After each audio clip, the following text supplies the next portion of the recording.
नमस्कार दोस्तों, the Indian diplomats पर आपका स्वागत है। आज के दिन देखा जाए तो पाकिस्तान भयंकर आर्थिक तंगी से जूझ रहा है। पिछले महीने पाकिस्तान की अधिकतम क्षेत्र डुबान में होने की वजह से आर्थिक स्थिति और भी ज्यादा खराब हो गई है। लेकिन इस बीच पाकिस्तानी जनता के लिए एक बड़ी खुशखबरी चीन से आया है। अब ये तो मुझे नहीं पता कि चीनी मदद से पाकिस्तानी जनता कितना खुश रहती है, क्योंकि कई बार ऐसा रिपोर्ट्स भी आया है जिससे पता चलता है कि चीन 2 देकर 4 ले लेता है। और अगर चीन की मदद से किसी का कुछ फायदा होता तो आज ना तो पाकिस्तान का ये हालत रहती और ना ही तो श्रीलंका का दिवाला निकलता। खैर, इसे छोड़िए, खबर पर आते हैं। चीन ने पाकिस्तान से गधों और कुत्तों का आयात करने में रुचि दिखाया है। अब कौड़ी कौड़ी की मोहताज वाला देश एक बड़े आर्थिक संकट से उबरने के लिए गधों और कुत्तों की निर्यात करने की कोशिश करेगा। आपको ये सुनकर आश्चर्य नहीं मानना चाहिए, क्योंकि पाकिस्तान अपने आर्थिक संकट से उबरने के लिए पिछले कुछ सालों में ऐसे बहुत सी सस्ती जुगाड़ अपनाया है, लेकिन हर बार नतीजा वही रहा। मैं आपको बताना चाहूँगा कि पिछले कुछ वर्षों में खराब आर्थिक स्थिति से निपटने के लिए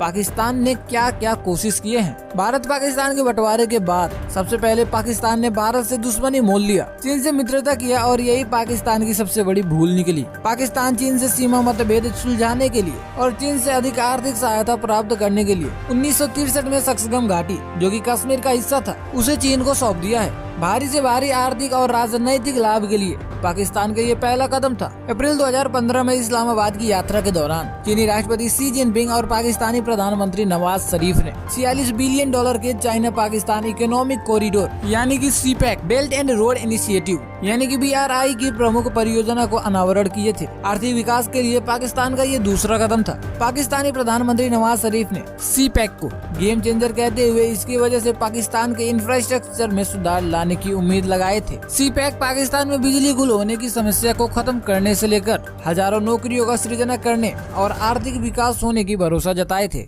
उसके बाद पाकिस्तान का जो हुआ वो किसी से छुपा नहीं है। फिलहाल सीपैक भी ठंडे बस्ते में चल गया है। आतंकवाद, करप्शन, प्राकृतिक विपदा, महंगाई इत्यादि इत्यादि की वजह से आर्थिक हालत इतने बुरे हो गए हैं कि 30 करोड़ की आबादी वाला देश पाकिस्तान में अब गधों और कुत्तों को चीन के हाथों बेचकर देश चलाने की नौबत आ गई है। जियो न्यूज की रिपोर्ट के अनुसार सोमवार को वाणिज्य मंत्रालय और सीनेट की स्थायी समिति के अधिकारियों के बीच आयात और निर्यात पर एक ब्रीफिंग के दौरान इसके सदस्यों में से एक दिनेश कुमार ने कहा कि चीन ने पाकिस्तान से गधों के साथ साथ कुत्तों को भी आयात करने में दिलचस्पी दिखाई है। सीनेटर अब्दुल कादिर ने समिति को यह भी बताया कि चीनी राजदूत ने भी कई बार पाकिस्तान से मांस निर्यात करने की बात कही थी। समिति के सदस्यों में से एक ने यह भी सुझाव दिया कि अफगानिस्तान के सस्ते जानवर को पाकिस्तान के रास्ते चीन को निर्यात कर सकते हैं, परंतु अफगानिस्तान के जानवरों में लंबी वायरस की वजह से स्थायी रूप से पाकिस्तान में उनका आयात पर प्रतिबंध लगाया गया है। आपको बता दूं कि गधों में चीन की गहरी दिलचस्पी है और ये इसलिए है क्योंकि वे ट्रेडिशनल चाइनीज मेडिसिन में इस्तेमाल होते हैं। माना जाता है कि जानवरों की खाल में बहुत से औषधीय गुण हैं, जो पारंपरिक रूप से ब्लड प्रेशर और इम्यूनी सिस्टम को संतुलित रखता है। दुनिया की सबसे बड़ी गधे की आबादी वाला देश पाकिस्तान के पास वर्तमान में करीबन 60 लाख गधे हैं।